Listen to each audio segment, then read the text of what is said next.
요한계시록 21장 성경책을 맨 뒤로 하셔서 7절 말씀입니다. 요한계시록 21장 7절. 우리 한 절 말씀 우리 다 같이 한 목소리로 공독합니다. 하나님의 말씀입니다. 이기는 자는 이것들을 상속으로 받으리라. 나는 그의 하나님이 되고 그는 내 아들이 되리라. 한 번 더 읽습니다. 이기는 자는 이것들을 상속으로 받으리라. 나는 그의 하나님이 되고 그는 내 아들이 되리라.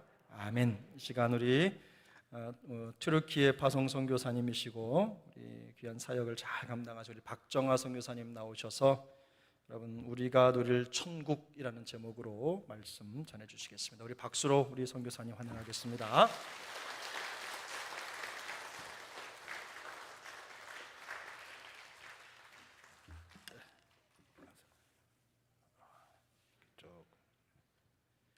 할렐루야. 반갑습니다. 여러분 열심히 이렇게 예배드리고 또 좋은 말씀, 은혜 넘치는 말씀 듣고 하는 것 보니까 제가 좀 부러움이 생기네요. 저는 이 시간 선교 보고를 제가 무엇을 하는가를 직접 보여드리도록 하겠습니다. 소리 잘 안 들려요? 이게 좀 멀어가지고 이렇게 되면 좀 멀어서 이게 쓰기에 조금 멀었어요.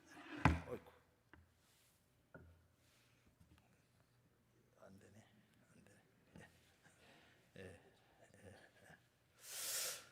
되네. 감사합니다.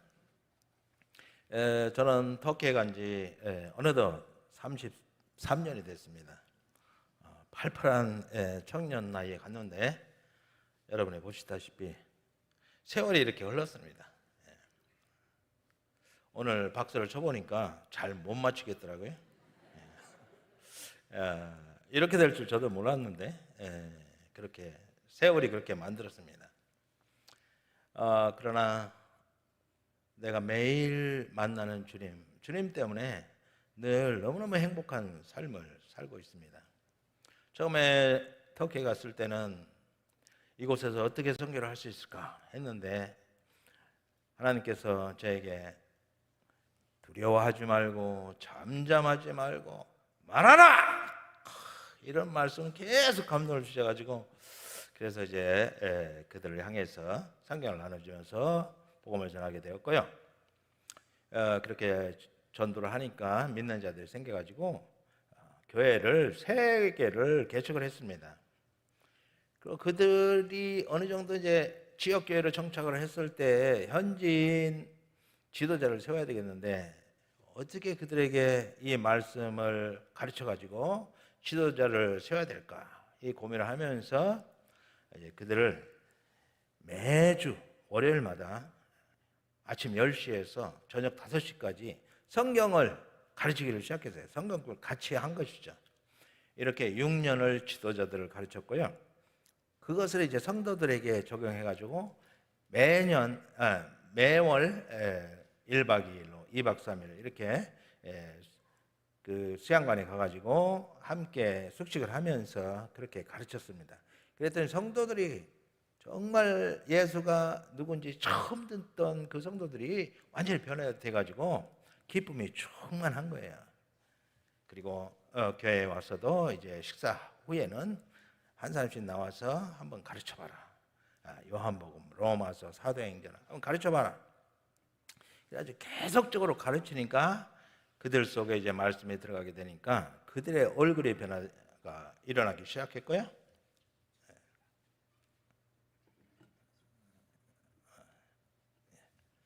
그리고 이제 그들 속에 말씀이 들어가니까 이것을 견딜 수가 없어가지고 토해내야 돼요. 말씀이 들어가면. 그래서 사람들에게 복음을 전하기 시작하는 거예요. 그래서 새로운 사람들이 계속적으로 오게 되었고 그리고 그 열정을 견디지 못해서 버스를 20시간을 타고 가가지고 결혼한 아들에게 가서 복음을 전하고 오고 그리고 저에게 막 전화를 해가지고 내가 이 성경을 이제 완전히 알게 되었으니까 한번 들어보십시오 하고 전화로 이제 성경을 쭉 얘기를 하는 거예요. 그래서 그들이 말씀이 충만하게 되고 또 지도자들이 이제 완전히 말씀 충만한 그런 지도자들이 세워지게 되었고, 그래서 저는 이제 현지인에게 교회를 이양하게 됐습니다. 그래서 새 교회를 이양하고요. 그리고 이제 그동안의 경험을 또 나누기를 원하는 그런 주위에 또 신학교 또 가까운 주위에 있는 나라들 이런 데서 이제 초청을 받아가지고 열심히 이제 다니면서 가르치게 되었는데, 코로나로 인해서 갈 수 없게 되자 이제 온라인으로 3년 동안 말씀을 가르치게 됐습니다. 이렇게 가르치면서 이제 코로나 끝나가지고 이제는 순회 선교사로 이렇게 세계에 흩어져 있는 여러 선교사님들을 찾아가서 그들에게 말씀을 전하는 일을 하게 됐습니다. 그래서 제가 하는 사역, 어떻게 말씀을 가르치는가 하는 것을 실제적으로 한번 보면서 이 시간 선교 보고차 이제 여러분과 함께 하나님의 말씀을 보고자 합니다.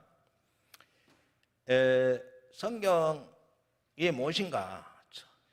이제 성경 전체를 이 시간 약 한 30분 정도밖에 제가 활용할 수 있는 시간이 없는 것 같아가지고 30분에 성경 전체를 한번 다뤄보도록 하겠습니다.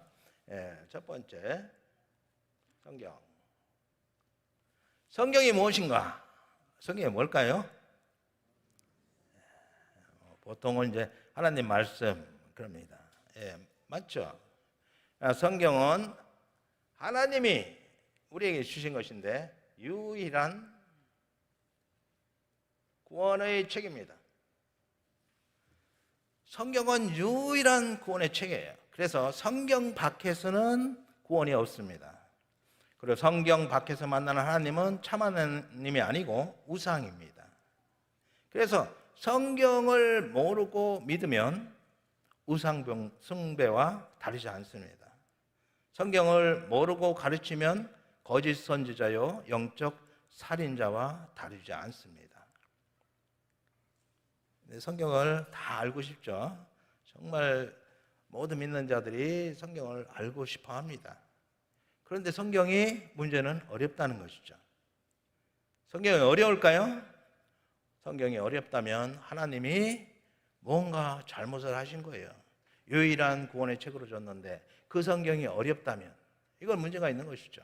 우리를 구원하시기 위해서 주신 이 성경이 어렵다면 문제가 있는 거예요. 그러나 하나님은 어떻게 성경을 주셨을까요? 하나님께서는 가장 쉽게 이해하고 평생 기억하도록 주셨어요. 그런데 왜 어려울까요? 그것을 기록하다 보니까 엄청난 분량으로 늘어났고, 그리고 그것을 보지 못하고 설명으로 하다 보니까 이것이 이해가 안 되게 된 것입니다. 그러므로 오리지널 성경으로 돌아가서 봐야 아주 쉽다는 거예요. 그럼 하나님은 첫째 성경을 어떻게 주셨는가? 첫째는 보는 것이 가장 확실합니다. 여러분 중에 저를 처음 보시는 분이 있을 수 있습니다. 제 이름은 주보에서 봤겠지만 오늘 이제 보고 나면 이 박정하라는 선교사가 이런 사람이구나 봤으니까 알겠죠? 그래서 하나님께서는 먼저 보여주셨습니다. 이것을 신학적으로는 사건 계시라고 합니다. 그런데 봐도 잘 모르겠어요. 그럴 때는 하나님께서 보충적으로 설명을 해 주었습니다. 그래서 이것을 설명 계시 또는 말씀 계시라고 합니다. 이 성경은 이렇게 두 가지로 되어 있어요. 그럼 우리가 이 기록된 말씀을 다시 하나님께서 주신 오리지널 성경으로 다시 보자 하는 것입니다. 성경에는 두 가지가 있죠. 구약 성경이 있습니다. 그리고 신약이 있죠. 이것을 톡톡 치면은 치워진다고 그랬는데, 자, 성경에는 이거 다시 쳐야 되나 봐요.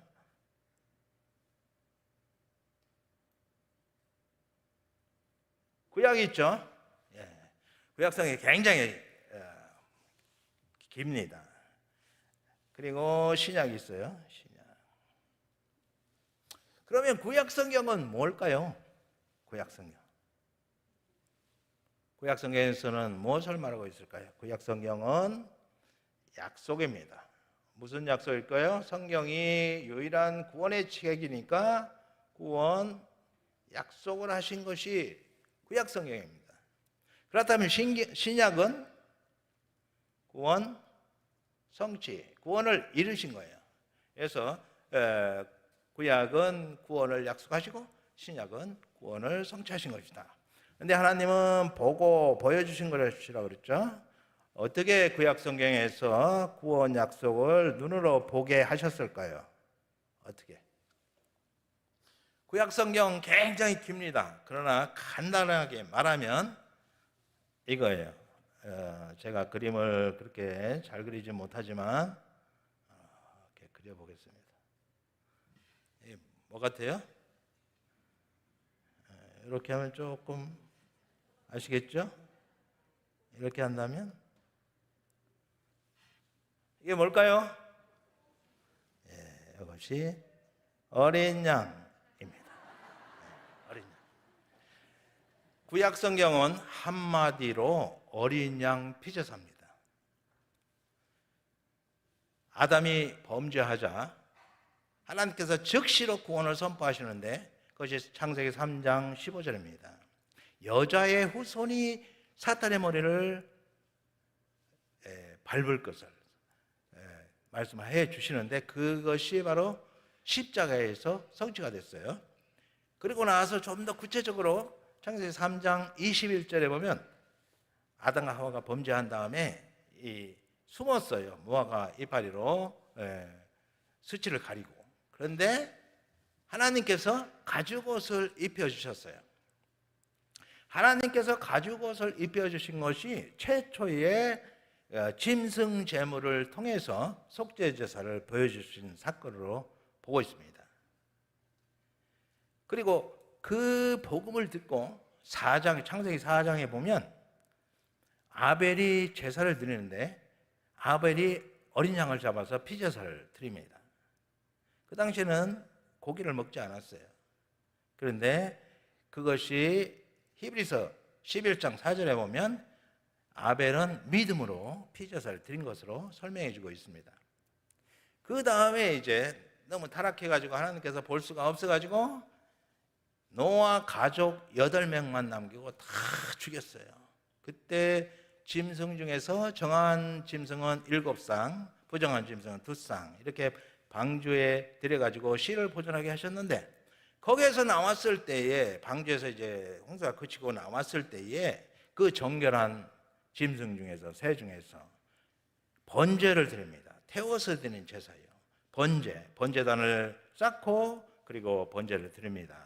이 태워서 드리는 번제는 죄를 완전히 제거해 버린다는 그런 의미를 가지고 있습니다. 그래서 노아가 짐승으로 피제사를 드린 거예요.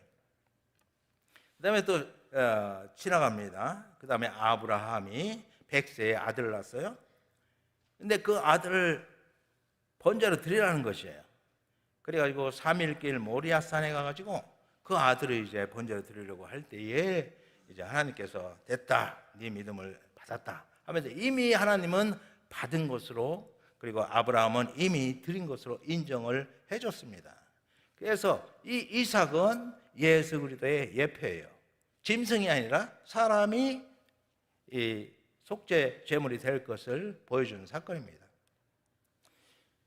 그리고 이스라엘 백성이 애굽으로 이주해가지고 거기에서 400년을 사는 동안에 큰 나라를 세우게 됐어요.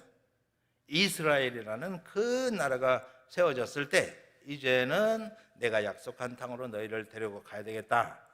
그래서 출애굽기 12장에 보면 이제 장자를 죽이겠다는 그 말씀을 선포하고 그리고 복음을 주시는데 그 복음은 어린 양을 잡아서 그 피를 문설주에 바르면 그 집은 구원을 받는다는 그 말씀을 주시고 그 말씀에 대한 신앙 고백으로 양을 잡아서 그 문설주에다가 발랐습니다. 이렇게 문이 있다면 문설주에다가 싹 바른 거예요. 피를.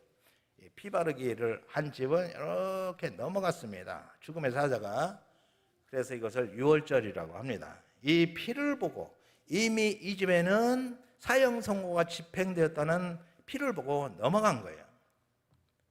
그리고 모세와 함께 시내산에 온 이스라엘 백성은 거기에서 가장 중요한 것이 성막을 짓는 것이었습니다. 이 성막을 지은 이유는 성막에서 이 속죄 제사를 드리기 위함입니다. 그래서 오제사, 번제, 소제, 화목제, 속건제, 속죄제, 이건 다 하나님께 이 죄와 관련된 것이요, 죄값을 어린 양이 대신 받도록 한 것입니다. 그래서 거기서부터 시작돼 가지고 예수님이 오실 때까지 이 성막과 성전에서 1500년 동안 어마어마한 이 속죄 제사를 드렸습니다. 어린 양의 피제사, 짐승으로 피제사를 드렸어요. 이 피제사를 드린 것은 뭐를 말하고 있는가? 이것이 이제 신약에서 예수 그리스도가 어린 양이고 그리고 피제사가 십자가로 성취가 된 것입니다. 그래서 예수님이 세례받으러 오실 때 세례 요한의 구약의 마지막 선지자이면서 구약을 대표한 선지자 세례 요한이 보라, 세상 죄를 지고 가는 하나님의 어린 양이로다 하고 선포를 한 것입니다. 그래서 구약의 그 많은 짐승 제사, 특별히 어린 양의 피제사는 다 예수 그리스도의 십자가 피제사를 예표한 것이죠. 그리고 이렇게 이제 예수 그리스도가 피의 보혜사로 이 땅에 보내져서 그의 몸으로 피제사를 완성하심으로써 우리의 죄를 다 제거하시고 사망도 깨시고 부활하심으로써 피의 보혜사로서의 사명을 완수하셨습니다. 그래서 그분은 하늘로 올라가시고 그리고 이제 성령께서 기름 보혜사이신 성령께서 이 땅에 파송받아 가지고 이제 도장을 꽉꽉 찍는, 영생을 주기로 작정된 자들을 도장 찍는, 하나님의 것으로 분리하는, 예수 그리스도의 몸이 되게 하는 그 사역을 하고 계시고요. 그리고 그 사역이 마치게 되면 예수님이 재림하셔서 이제 하나님 나라를 아버지께 바치면 아버지께서 마지막으로 구원을 선포하십니다. 성경의 마지막 말씀, 성경의 결론의 말씀, 그것이 바로 오늘 읽은 계시록 21장 7절의 말씀입니다. 이렇게 큰 눈으로 보면 구약과 신약과 마지막 예수님이 재림하셔서 이제 구원 선포를 하심으로써 성경의 모든 구속사가 마쳐지게 된다 하는 것입니다. 그러면 구원 21장 7절은 뭐냐? 나는 하나님이 되고 너는 내 아들이 되리라. 깨어진 관계가 다시 회복돼 가지고 결국은 하나님의 자녀로 완전히 회복되게 되는 것입니다. 그러면 잠깐 더 설명을 드린다면 어린 양과 예수 그리스도가 어떻게 속죄 제사를 완료하게 되었을까? 첫째, 죄를 짓게 되면 구약 백성들은 양을 가지고 갑니다. 짐승을 형편대로 이제 가지고 갑니다. 그 다음에는 요 뿔과 뿔 사이에 안수를 해요. 안수. 안수는 왜 할까요? 안수를 하는 것은 내 죄를 이 짐승에게 전가하는 예식입니다. 죄전가 예식이에요. 이것이 죄전가 예식. 죄를 전가하면 이제는 이 짐승과 내가 하나가 돼요. 연합이 돼요. 한 몸이 돼요. 그래서 하나님은 이 짐승을 심판하셔서 죽이지만 동시에 내가 심판받아 죽은 것으로 인정을 해 주시는 것입니다. 그래서 두 번째가 심판이죠. 심판. 이제 죄값을 치르는 거예요.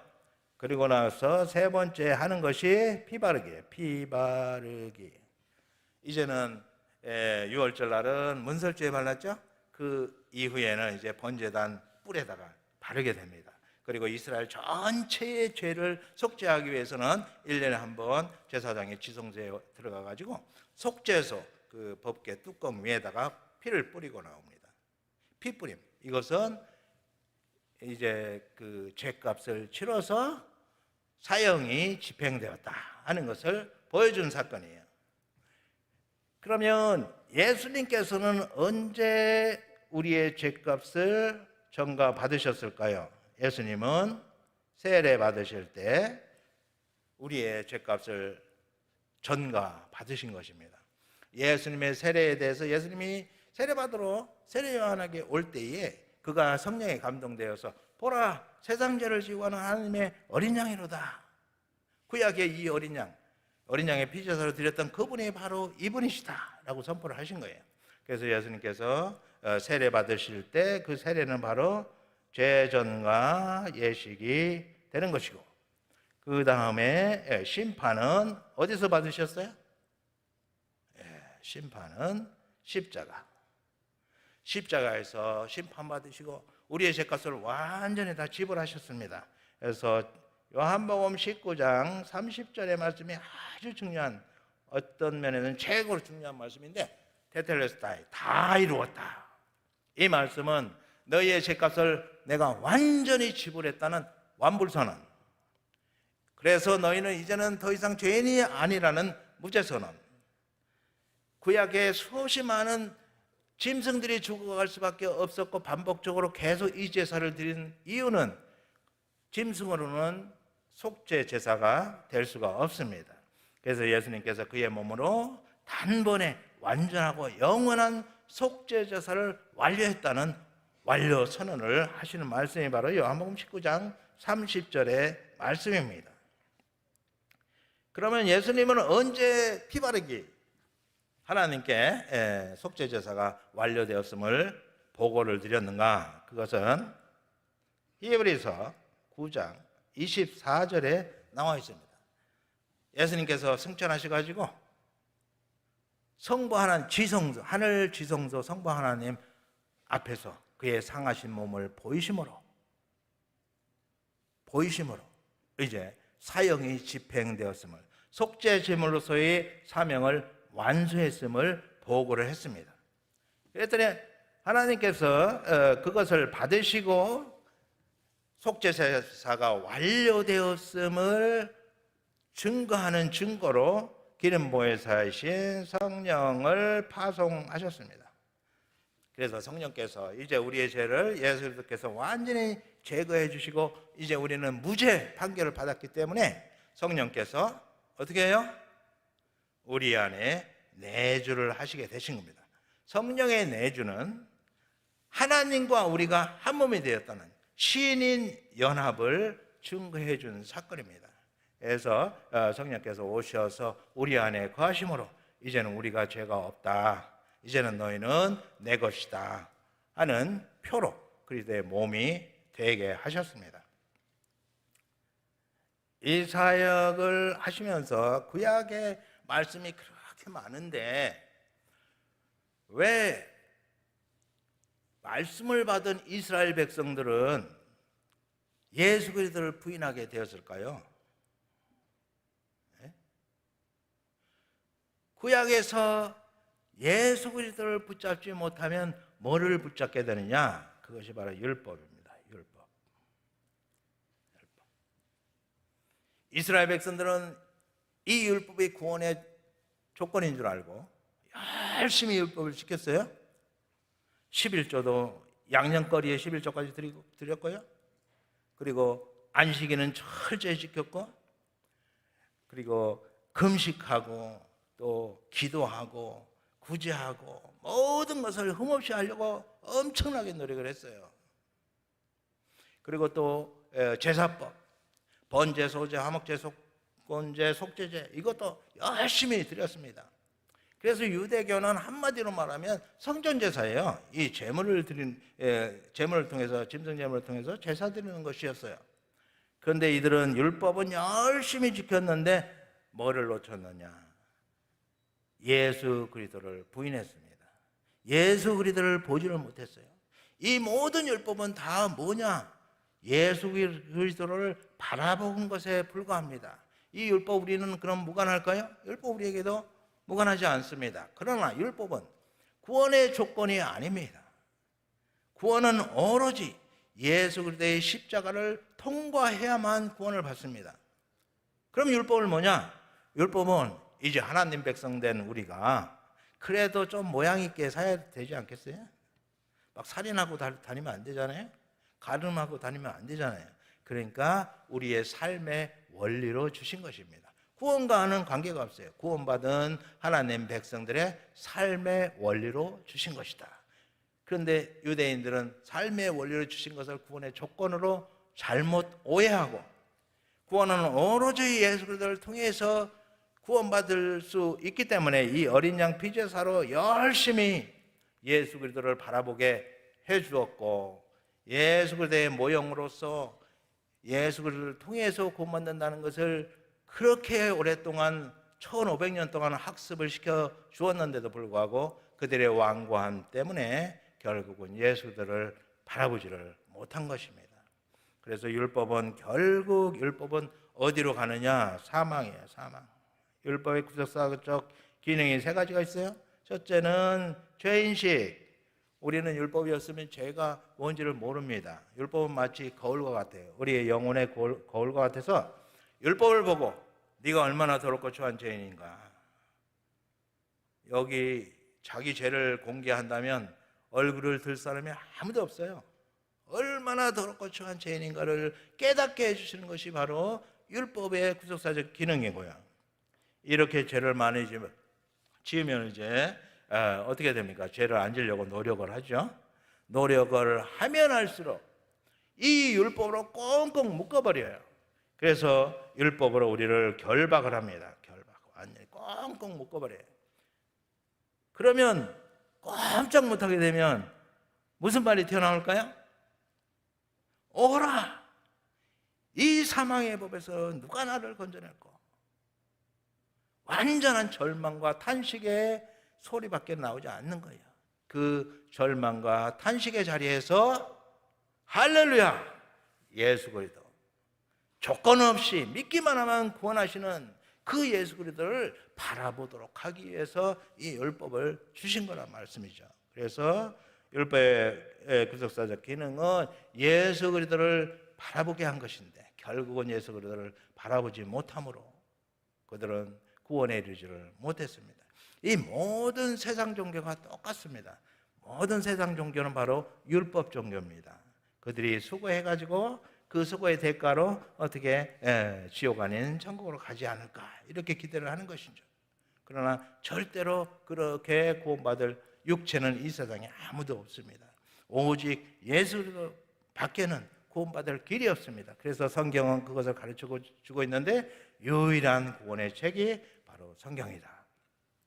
성경을 너무 전체를 다 알면 좋기는 하지만 전체를 알 수 있는 사람은 한 사람도 없어요.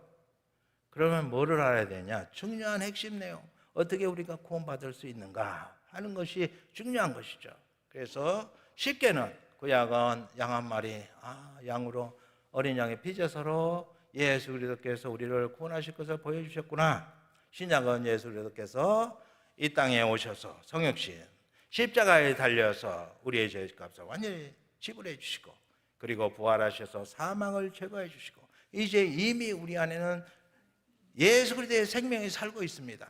그래서 이제 예수님이 재림하시는 날 성부 하나님께서 계시록 21장 7절 마지막 말씀으로 나는 너의 하나님, 너는 내 아들이라 선포함으로써 구속사가 완료되는 것입니다. 그러면 성경에서 중요한 것이 뭘까요? 성경에서 가장 중요한 단어 하나를 뽑는다면 그것이 뭘까요?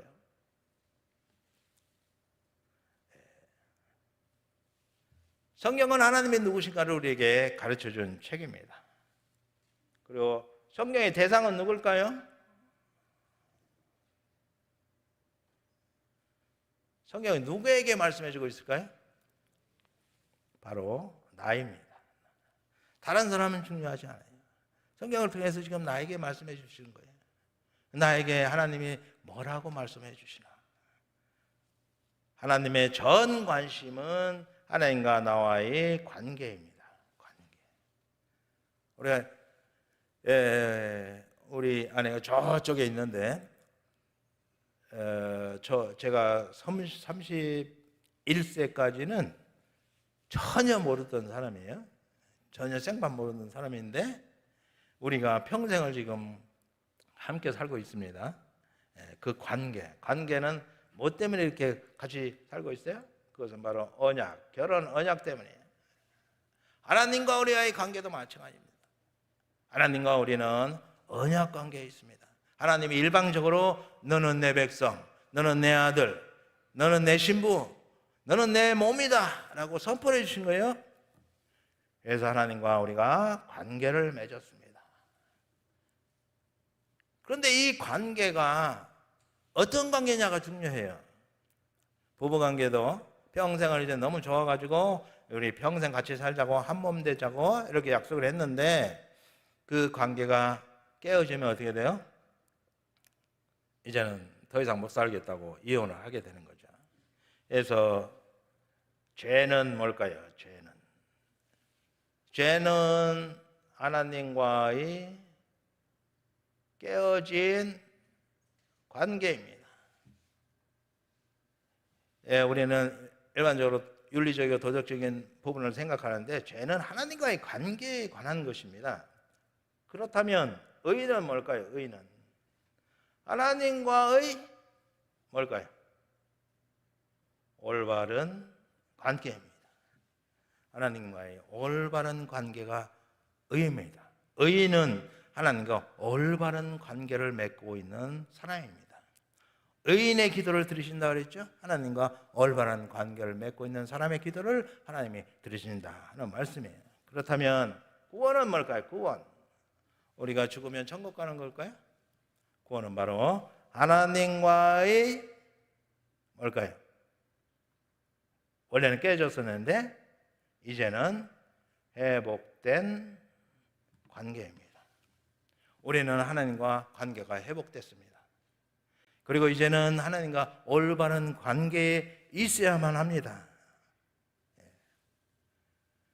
하나님과의 올바른 관계에 있을 때 어마어마한 하나님의 모든 약속이 우리의 것이 되어집니다. 지금 내가 하나님을 느끼지 못하고 있다. 하나님을 시간마다 만나지 못한다. 기도해도 하나님이 들으시는지 어쩌는지 모르겠다. 하나님과의 만남이 이루어지지 않고 있다. 예배해도 예배 시간에 하나님과의 만남이 이루어지지 않고 있다. 나의 삶의 현장에서 하나님과 동행하는 삶이 느껴지지 않는다. 굉장히 심각한 일입니다. 왜냐? 하나님과 올바른 관계를 맺지 못했기 때문입니다. 저는 이 찬송이 너무너무 좋았어요. 그래서 제가 사진을 찍었어요. 그래가지고 이것을 내가 너무 내 마음과 똑같은 말씀이구나. 모든 시선을 주님께 드리고 살아계신 하나님을 느낄 때 내 삶은 주의 역사가 되고 하나님이 일하기 시작하네. 이것이 그대로 신앙 고백이 되어야 돼요. 시간마다 기도할 때마다 묵상할 때마다 삶의 현장에서 주님과의 만남이 이루어지고 주님께 집중할 때 우리 시선이 모두 주님께 드려질 때 이 경험이 반드시 일어날 수밖에 없는 것입니다. 그래서 내 삶이 이제는 주님의 역사가 되고 그리고 하나님이 일하기 시작하는 것을 경험하게 된다는 것입니다. 이제 결론으로 기독교는 오늘의 종교입니다. 기독교는 죽어서 천국 가는 종교가 아니에요. 지금 이 땅에서 이미만 천국을 누려야만 합니다. 이미 천국이 임했는데 그 천국을 누리지 못한다. 이것은 엄청난 불행이에요. 기독교인들이 세상 사람들과 별 차이 없이 이 세상을 살아갈 수밖에 없다. 이것은 엄청난 정말 재난 중에 최고의 재난입니다. 천국은 이미 임했는데 이미 임한 천국은 바로 예수 그리스도가 이 땅에 이미 임한 천국입니다. 우리 주님이 내 안에, 내가 주님 안에 거할 때, 주님께서 내게 속삭이는 모든 음성이 들려오고 주님의 채취가 느껴지고 주님의 숨소리가 느껴져야만, 주님과 깊은 관계, 정말 한몸된 관계를 누려야만 내가 살아납니다. 그리고 내 가족을 살릴 수 있습니다. 그리고 내 교회도 살릴 수 있고 우리가 살리는 사람이 될 수가 있는 거예요. 이 주님을 만나지 못하면 정말 종교인이에요. 우리의 신앙이 화석화되어서 오늘 말씀에 나왔던 그 이름이 뭐였죠? 아비나답의 아들 누구였죠? 우사처럼 그가 어릴 때부터 봤을 거 아니에요. 7, 80년을 그 집에 있었는데 법궤는 하나님의 상징입니다. 그럼에도 불구하고 그가 하나님을 만나는 체험이 없었기 때문에 결국은 하나님의 거룩을 훼손하는 죄를 짓고 죽을 수밖에 없었던 거예요. 우리가 모태신앙인데 그 하나님과의 만남이 없다면 나는 종교인에 불과해요. 내 마음은 완전히 화석화되어 가지고 하나님을 만날 생각은 죽으며 천국에 가겠지, 그 정도밖에 안 되는 거예요. 이미만 천국, 그 예수 그리스도 안에서 이 땅에서 이미만 천국을 소유해야만 죽은 후에도 천국에 갈 수가 있습니다. 이 땅에서 천국을 소유하지 못한 자는 죽은 후에 가는 천국은 없습니다. 이 주님을 기필코 만나야 됩니다. 그러면 어떻게 만날 수 있을까? 이게 중요한 거죠. 첫째, 관계. 하나님과의 관계입니다. 오늘 이 찬송에 있듯이 우리가 모든 시선을 주님께 드리고 우리가 그냥 이 땅의 이 땅에 속한 자로 살아가고 있다면 안 되는 거죠. 우리는 하늘에 속한 자로 살아야 됩니다. 우리의 시선이 하나님께 집중돼야 돼요. 모든 시선을 주님께 드리고 살아계신 하나님을 느낄 때, 그때 비로소 이제 그 하나님이 내 삶의 주의 역사가, 내 삶이 주의 역사가 되고 하나님이 일하기 시작하네, 이 경험을 할 수가 있는 거예요. 그래서 관계, 하나님과 나와 어떤 관계에 있는가. 우리가 하나님 앞에 나아가서 주님과 깊은 입맞춤의 교제를 하고 주님이 내 안에, 내가 주님 안에 거하는 상호 소유의 관계에 도달할 때 그것이 성화의 목표이고 이 땅에 이미 임한 천국을 누릴 수가 있는 것입니다. 두 번째는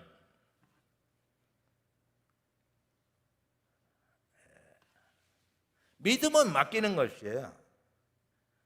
내가 할 수 없는 모든 것을 주님께서 대신해 주십니다.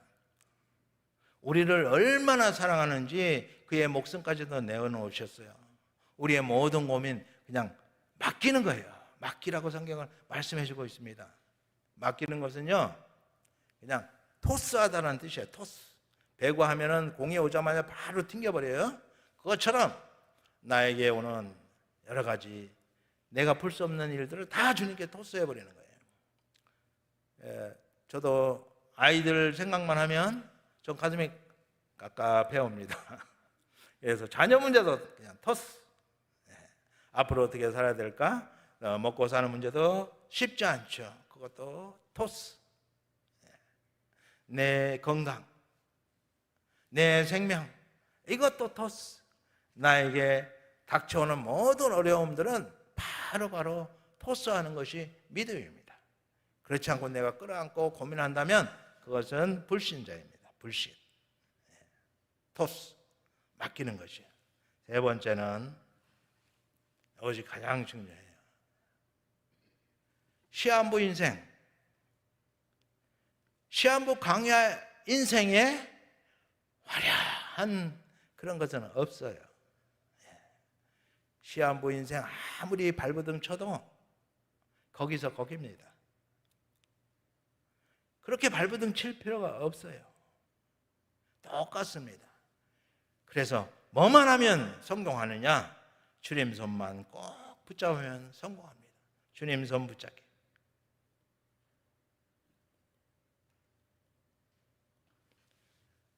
주님 손만 붙잡으면 미래의 인생이 아니라 지금 주님의 치료의 강선이 나에게 비춰짐으로 인해서 내 안에 어두운 세력들이 다 물러가기를 시작합니다. 내가 어둡다면 주님의 손을 붙잡지 못하고 있는 거예요. 우리는 정말 밝게 살아야 돼요. 정말 행복하게 살아야 돼요. 모든 것을 주님이 다 주셨어요. 그냥 구원만 주신 것이 아닙니다. 단지 그것을 누리지 못하는 것은 내가 주님을 붙잡지 못하고 있기 때문에. 시한부 광야 인생, 시한부 광야 인생, 주님의 손만 꼭 붙잡으면 성공합니다. 주님 손 꼭 붙잡고 매일 이미만 천국을 누리다가 우리 주님 오시는 날 영원한 천국을 상속받으시는 여러분 다 되시기를 주님의 이름으로 축복합니다. 기도하겠습니다. 주님 감사합니다.